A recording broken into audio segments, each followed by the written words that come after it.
우리가 변해야 화목하게 산다. 오늘 변화산 토크를 맡은 학원복음학교의 민병호 목사입니다. 오늘 제가 함께 나눌 주제는 일터 속의 기독 청년들의 삶이라는 주제입니다.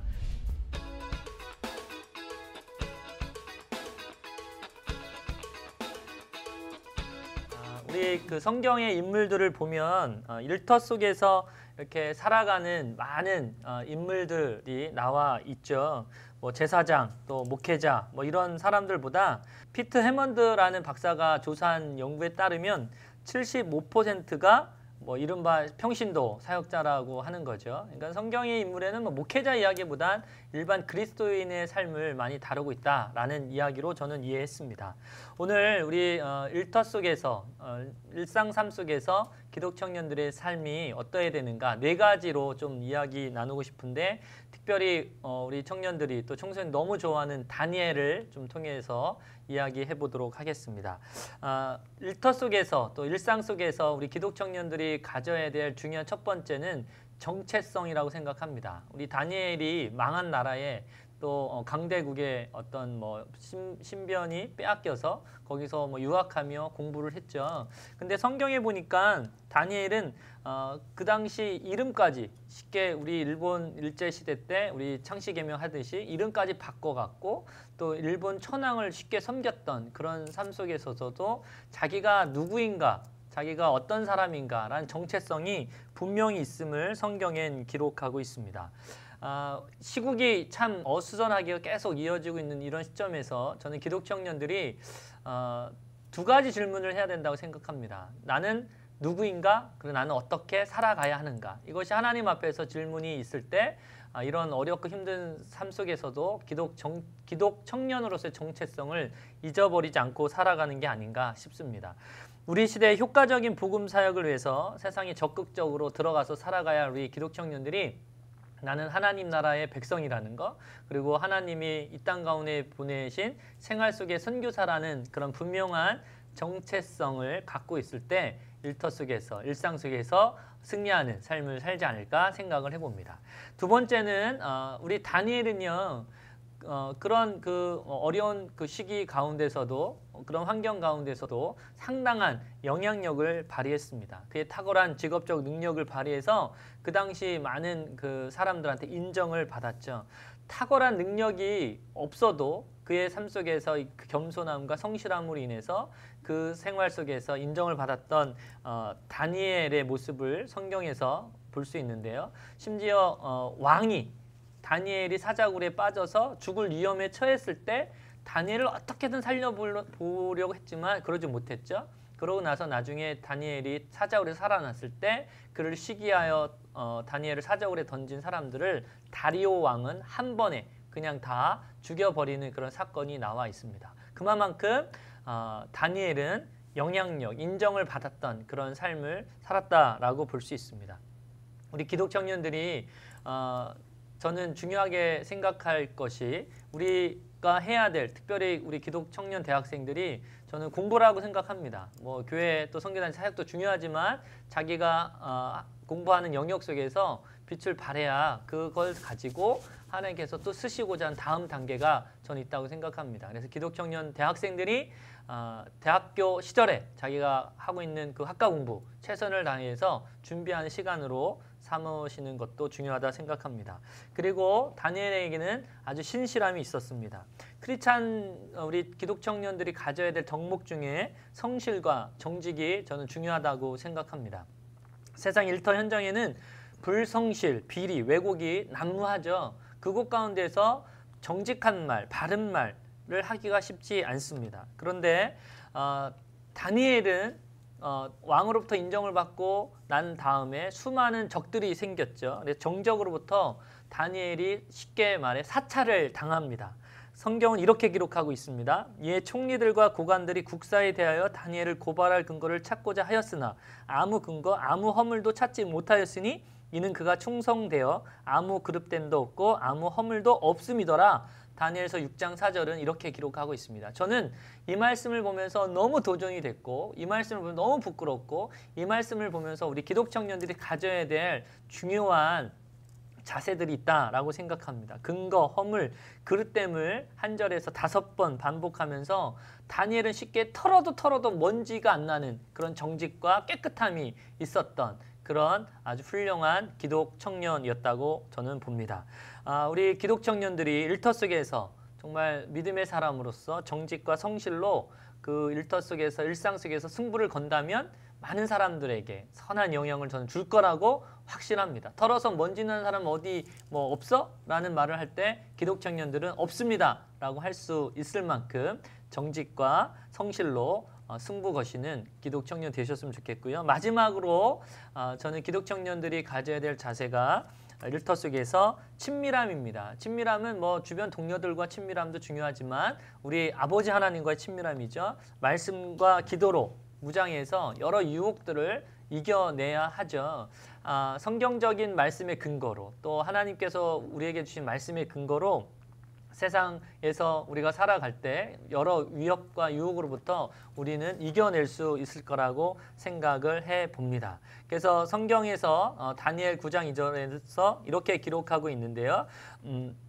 일터 속에서 겪는 많은 문제들을 볼 때 다니엘서 9장 2절은 다니엘이 말씀을 보고 기도를 했다라고 성경은 표현하고 있거든요. 그래서 우리 기독 청년들이 가장 중요한 그 하나님과의 소통, 친밀함을 통해서 그것을 잘 지키고 이겨낼 때 어렵고 유혹이 닥쳐왔을 때 그것을 근거로 이겨낼 수 있을 거라고 생각합니다.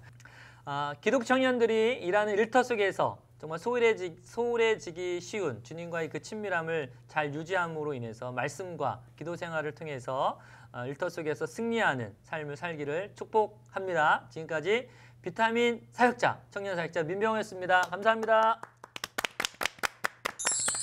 네, 민병호 목사님을 통해서 일상 속의 기독 청년들의 삶에 관한 이야기를 나눴었는데요. 정체성, 영향력, 신실함, 친밀함에 관한 이야기들이 정말 이 시대에 빛나는 그리스도인들을 만들 수 있는 요소가 아닐까. 다니엘이 그때 빛났다라고 이야기를 하는 건데 전 정말 소망하기는 이 시대에 우리 기독 청년들이 정말 보석같이 곳곳에서 빛나서 이 세상이 금광이 되었으면 좋겠다는 생각해 봅니다. 오늘 그런 이야기를 좀 같이 나눌 패널들 잠깐 소개할게요. 샬롬, 비전 머슴 백광현 목사입니다. 안녕하세요. 세종 배다리교회 남보현 목사입니다. 반갑습니다. 대전성지교회 심상현 목사입니다. 안녕하세요. 저는 학원복음화 협의를 섬기고 있는 비타민 목사 민병호입니다. 네, 저는 주양교회 박형민 목사인데요. 오늘 같이 이야기를 나누면서 목사님도 강의 들으시면서 예전에 내가 기독 청년으로서 이 땅의 삶을 살았던 뭐 지금은 다 목회자로서 목회 현장에서 열심히 사역하고 계시지만 어찌 보면 정체성이나 뭐 이런 것들의 혼돈을 겪었을 그런 청년의 시절을 보냈을 텐데 목사님들은 과연 어떤 모습으로 보내셨을지 궁금하거든요. 우리 백광현 목사님부터 옛날 한번 추억 좀 꺼내주세요. 청년 시절에 방황도 많이 하고 그런데 저는 청년 시절에 좀 논쟁적이었던 것 같습니다. 네. 변증적이었고 너 예수쟁이 이러이러한데 하나님이 어딨냐라는 질문이라든가 교회가 왜 이 모양이냐 이런 질문들을 많이 받았고 그 나름대로 거기서 이제 변증을 하고 네. 또 논쟁도 때로는 하고 그런 시절들이 많이 기억이 나는데요. 지금 생각해 보면 내가 그렇게 논리적이거나 그렇게 변증적이지 않았으면 더 좋았을 걸. 오히려 좀 더 수용하고 좀 더 맞장구 쳐주고 지금 이제 50대 중반에 이 포근함이 그때 좀 있었으면은 훨씬 더 좋았겠는데 그런 좀 후회도 하고요. 근데 오히려 그런 시간들도 매우 필요했었다. 네, 저에게는 그렇게 생각이 됩니다. 뭐 실제로 뭐 처리를 날카롭게 한다고 얘기하듯이 그런 또 변증의 시간을 가지면서 더 연구하게 되고 더 깊어지는 그런 때를 우리 보내게 되잖아요. 네, 정말 또 그랬던 것 같고요. 우리 남보현 목사님은 어떠셨어요? 저는 이제 민 목사님 말씀하시는 거를 제가 가만히 좀 적용해 봤어요. 네, 저희 청년 시절에 40대의 남보현이 20대의 남보현에게 네. 시간 여행을 이렇게 떠나셨군요. 그러니까 보니까 좀 영향력이 없었던 것 같아요. 그리고 적용은 되는데 좀 약간 이상하네요. 친밀한 것도 좀 워낙 대단하게 친밀했던 분들이 많으니까 자랑할 건 없는 것 같고 신실한 것도 그렇게 대단히 신실했던 것 같지는 않은데 그래도 그 4개 중에 하나 좀 들어보라고 하면 정체성은 분명했던 것 같아요. 네. 그 다른 거 뭐 변변하지 못했음에도 불구하고 나는 예수 믿는 사람이야. 이 정체성은 흔들리지 않았던 것 같아요. 그래서 뭐 학교 생활을 하건 아니면 뭐 이것저것 할 때 예수 믿는 사람이라는 것을 항상 염두에 두고 생활했던 면은 좀 있었어요. 뭐 그렇다고 해서 제가 뭐 완전하다는 말씀은 아니지만 예를 들어서 누가 저의 생활을 톡톡톡 털어도 그냥 정말 예수 믿는 청년답지 않은 누가 봐도 이건 정말 넌 야 교회 다니면서도 내가 왜 그러냐 이렇게 할 만한 일은 크게 없었던 것 같아요. 근데 결국은 시작이 나는 예수님의 사람이다. 나는 성령의 사람이다. 나는 크리스찬이다. 거기에서 시작되는 것 같아요. 이제 결국 그러다 보니까 결국은 나머지 3개도 이제 세월이 가고 하면은 우리의 삶 가운데 더 이렇게 생기고 그러지 않을까요? 왠지 요셉이 내가 어찌 하나님 앞에 득죄하리요 뭐 이런 하나님을 인식하는 그런 이거 편집해야겠다. 정체성이 느껴지는데 지금 우리가 청년의 이야기를 하면 우리 심상영 목사님이 가장 과거의 타임머신을 길게 타셔야 될 것 같은데 회장님께서 저는 뭐 저희 이야기보다는요 시대의 이런 좀 분위기 그런 걸 한번 말씀드려도 좋을 것 같습니다. 요즘에 그 100명 중에 2.5명이 청년들이라고 그래요. 그러니까 굉장히 적네요. 굉장히 적죠. 지금 2.5명이니까요. 예, 그런 시대를 우리가 좀 살아가고 있는데 한편 보면 엑스폴로 74가 제 중학교 2학년 때예요. 그 다음에 이제 79년도 여의도 집회 때 많이 모였을 때거든요. 엑스폴로 74 때는 정말 굉장했어요. 올라가고 막 이랬던 시절인데 그때도 사실은 그 우리가 2배 성장을 했던 그 10년 시절 속에 진정한 의미의 그리스도인들은 얼마나 청년들이 됐을까. 우종칠 선생님이라고 하는 분이 저희 반사셨어요. 저희 중학교 3학년 때 75년도에 이제 군대에 갔습니다. 그때 이분이 대학생이셨어요. 대학생 많지 않던 시절에 여기에다가 이제 10,000원 뭐 돈 이렇게 꼽아갖고 이제 하나만 주면 좋은 보직에 얼마든지 내려왔을 수 있던 때예요. 그런데 이분이 나중에 목회를 하셨지만 내가 편한 자리에 간다고 하면 누군가가 어려운 자리에 가야 되는 것이 아니겠느냐라는 것 때문에 그 자리에서 돈을 줄 수 있었지만 돈도 있었지만 뇌물을 매기지 않았더니 전방에 가서 이제 얼음 깨가지고 설거지하고 밥하고 이제 여기까지 가신 거죠. 그런데 거기에 있는 그 부대의 규모가 얼마였는지는 기억이 안 나지만 예배를 드리는 사람들이 약 40명 정도 됐다고 그래요. 예.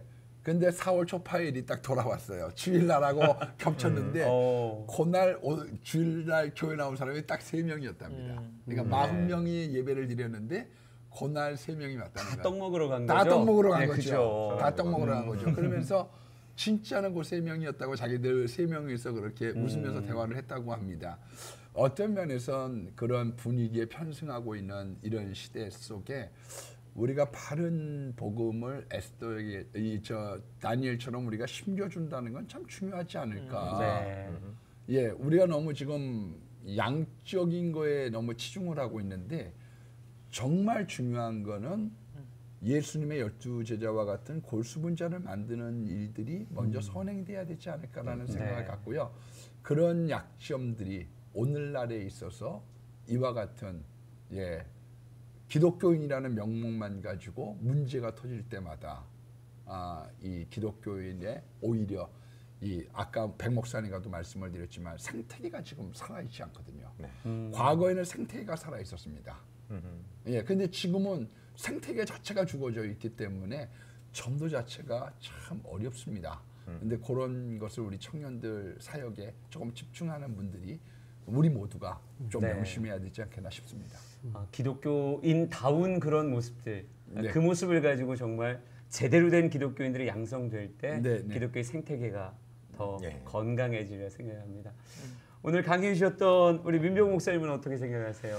네, 저는 뭐 사실은 강의 중에 더 이야기 나누고 싶었는데 우리 정체성, 영향력, 신실함, 친밀함 이런 걸 가지고 우리 일터 가 너무나 많이 있거든요. 그 모든 일터 속에서 정체성 그리고 영향력, 자기의 어떤 또 하나님과 온전한 친밀함 속에 왜 유혹이 많이 있잖아요. 근데 다니엘이 유혹 가운데서 하나님 말씀 두루마리를 펼쳐보고 매일 세 번 기도를 했다는 거잖아요. 그러니까 말씀과 기도 생활을 통해 하나님과의 얼마나 그 친밀함이 있었으면 그 왕으로부터 내려온 조서에도 불구하고 창문을 열고 기도를 했겠나 그런 생각이 들거든요. 그래서 저도 목사님 말씀에 전적으로 동의합니다. 지금은 양보다 질적인 기독 청년들을 세워가지 않으면 다니엘 같은 요셉과 같은 한 인물을 키워내지 않으면 한국 교회 다음 세대는 소망이 없다. 근데 지금도 양적인 싸움을 하고 있는 부분이 정말 많이 있잖아요. 그래서 그런 부분을 저는 좀 한번 좀 다뤄보고 싶었습니다. 뭐 짧은 네. 시간이었지만 뭐 그런 얘기를 좀 하고 싶어요. 네. 뭐 이야기가 쭉 정리되면서 정말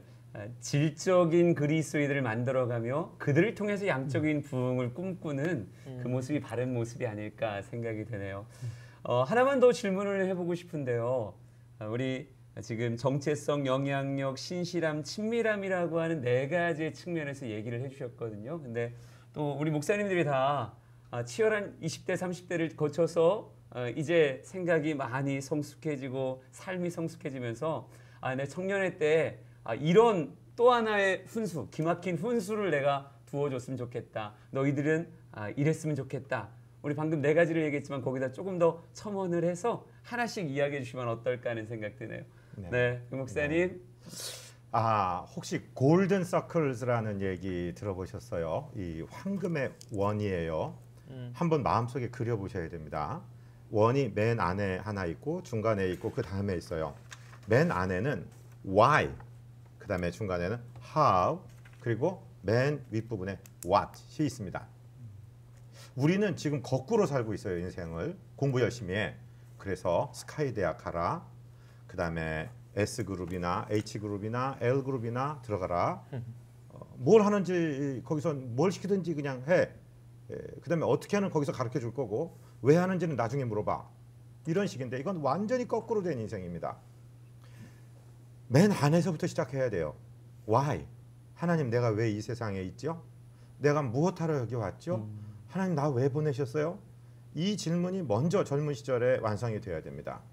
그 다음에 이걸 어떻게 하면 좋죠? 어떤 인품을 갖춰야 되죠? 그 다음에 뭘 할까요?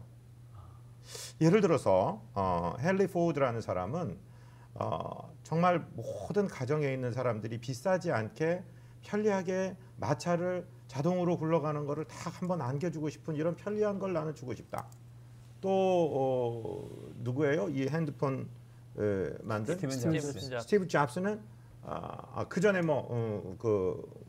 이 퍼스널 컴퓨터 만든 IBM 같은 곳은 뭐 개인이 하나씩 PC를 가졌으면 좋겠다. 퍼스컴을 만들고 스티브 잡스 같은 사람은 손바닥에 들고 다니면서 컴퓨팅을 하면 안 될까? 이런 걸 좀 사람들에게 도와주고 싶어. 왜 해야 되는지, 어떻게 해야 되는지, 그 다음에 무슨 기계로 뭐 어떻게 하는지는 나중에 하는 것. 이렇게 동심원으로부터 그려 나가야 되는데 지금 청년들은 그냥 무조건 열심히 해. 무조건 열심히 해서 1%, 0.1%에 들어가야 돼. 그다음에 그다음에서 뭘 할지, 그다음에 어떻게 하지, 왜 하지는 나중에 들어가서 물어봐라는 식으로 하니까 정말 부평조 같은, 그러니까 일이 되는 것도 없고 헬조선 소리 나오고 그러는 거 아니겠습니까? 그래서 정말 고생하더라도 우리 지금 다니엘 이야기하고 있는데 종으로 팔려가서도 하나님 나를 여기서 왜 보내셨죠? 내가 어떻게 살아야 되죠? 그리고 나는 무엇을 해야 되죠가 정리가 되면 정말 승리하는 인생, 정말 하나님께 좋은 영광 돌리고 영향력 끼치는 지도자가 될 줄로 믿습니다. 네, 백광일 목사님의 마음이 뜨거운 게 느껴지는 것 같아요. 청년들을 정말 사랑하는 그 마음, 골든 서클 좀 한번 기억해봐야 될 것 같고요. 네. 우리 남보영 목사님은 네네. 우리 청년들에게 주시는 귀한 네. 덕담이 있다면. 요즘에는 뭐 청년들한테 얘기해 주라고 하면 참 조심스러워져요. 그렇지 않으세요? 뭐 현장에서 계신 분들 그렇죠. 계시긴 하지만 청년들한테 저희가 젊었을 때만 해도 좀 뭔가 캠퍼스의 낭만도 있고 그래도 뭐 좀 열심히 하면 될 것 같다는 소망도 있었던 것 같아요. 물론 이제 뭐 IMF 같은 것도 좀 경험하긴 했지만 그래도 근데 요즘에 젊은이들하고 얘기해 보면 좀 다른 건 확실해요. 사람들이 벌써 이게 세상 자체가 구조적으로 뭔가 이제 꿈과 비전을 펼치기에는 어렵다 이렇게 좀 느끼는 그런 좌절들을 읽을 수 있는데요. 이제 벌써 저도 이제 뭐 기성세대이기 때문에 이런 얘기가 어느 정도 설득력이 있을지 모르겠지만 영국 속담 중에 평온한 바다는 훌륭한 뱃사람을 만들지 못한다. 이런 말이 있어요. 네. 목사님 한 건 왜 아니죠? 처음 들은 것처럼 얘기하는 목사님 한 건 아니잖아요. 영국 속담에. 네. 네. 근데 저도 이제 돌아보니까 지금의 제 인생에 도움이 됐던 시기들은 언젠가 고생했던 때예요. 예, 이건 정말 아이러니한 건데 제가 어찌거나 이만큼 머리 빠질 시기들, 예, 그런 시기들이 오늘날 제가 제 인생에 뭔가 잘된 것이 있고 뭔가 잘하는 것이 있다면 다 그때 형성된 것들인 것 같아요. 네. 그래서 이거는 다시 한번 말씀드리지만 어느 정도 듣는 분들한테 설득력이 있을지는 모르겠어요. 그런데 제가 좀 요만큼 살아보니까 그때 그 평온하지 않았던 저의 인생의 바다가 제가 요만큼이라도 능숙한 뱃사람이 되게 했다는 생각이 들어요. 그래서 지금 하는 고생에 대해서 여러 가지 어려움에 대해서 너무 그렇게 막 낙심하지만 않았으면 좋겠다. 네. 제가 좀 그런 말씀을 좀 전해주세요. 멋진 말씀 네, 해주셨으니까 네. 잔잔한 바다는 그럼요. 훌륭한 뱃살을 만들지 않는다. 네. 제 다음 주 설교 때 네. 입을 열면 진짜 자문이 막 쏟아져 나오는 그런 내용이에요. 영국 속담이라니까요. 네. 예, 우리 심상희 목사님께서도 우리 청년들 너무 사랑하시잖아요. 사랑하는 마음으로 한 말씀 해주시면 좋을 것 같아요. 저는 오늘 새벽에 제 입시 때 얘기를 했어요. 근데 실력도 없으면서 제가 참 많이 교만했어요. 사실은요. 수학 시험에 지금도 답이 기억이 나요. 2분의 3 뭐 이래가지고요. 두 문제 반이 그때 당시는 일본 문제를 베끼던 때인데 제2학원이라고 제가 서울에 다녔거든. 그 있는 파이널 코스 그걸 갖다가 했는데 그걸 갖다가 그대로 문제가 나온 거예요. 답을 알겠어요. 30도 2분의 루트 3 이게 다 아는데 푸는 방법을 모르겠어요. 그래서 떨어졌어요, 사실은요. 근데 그 떨어진 것이 제 인생의 많은 것들을 가르쳐 줬어요, 사실. 제가 바라보는 그리고 그 이후에 우리가 봤던 모든 좋았던 지금 있는 은행들은 우리가 대학 졸업할 때 있는 은행들이 없습니다. 제일은행이든 뭐 상업은행이든 다 없어졌어요. 실은요. 외환은행까지 다 없어졌어요. 한국은행만 남았어요. 근데 그리고 난 다음에 제가 느끼는 게 단 한 가지가 있습니다. 뭐냐 하면 20년쯤 지나면 세상이 바뀌는구나.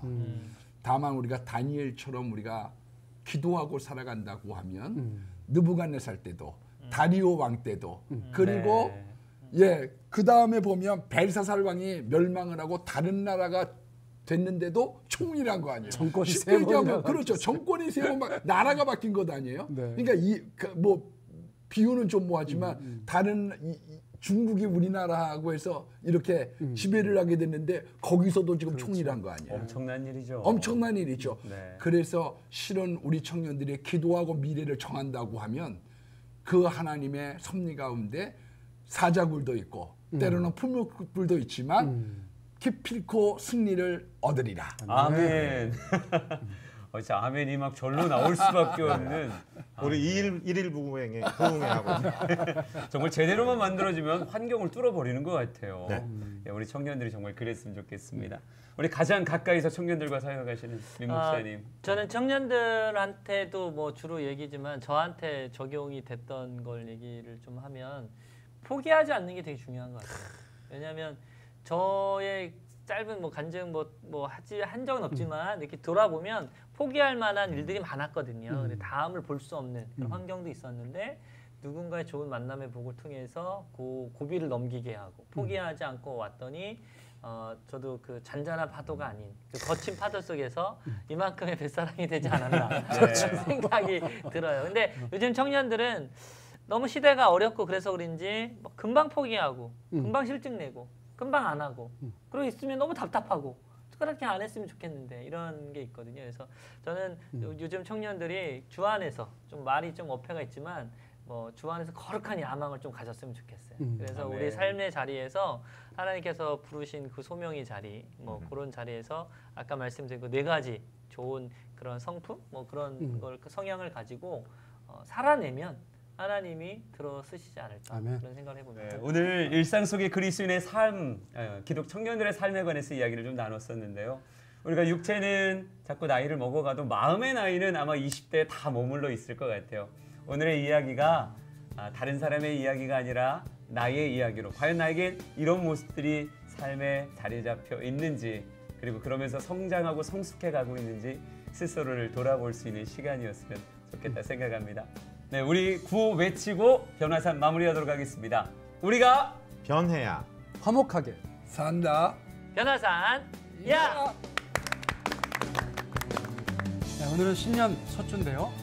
부부 싸움의 지혜라는 제목을 가지고 말씀을 나누게 되었습니다. 그게 아니잖아 이렇게 해야 되는군요. 네. 10시 가만히 생각해 보니까 저는 많이 당하는 것 같습니다. 잘 싸우는 방법이니까. 그렇지 여보.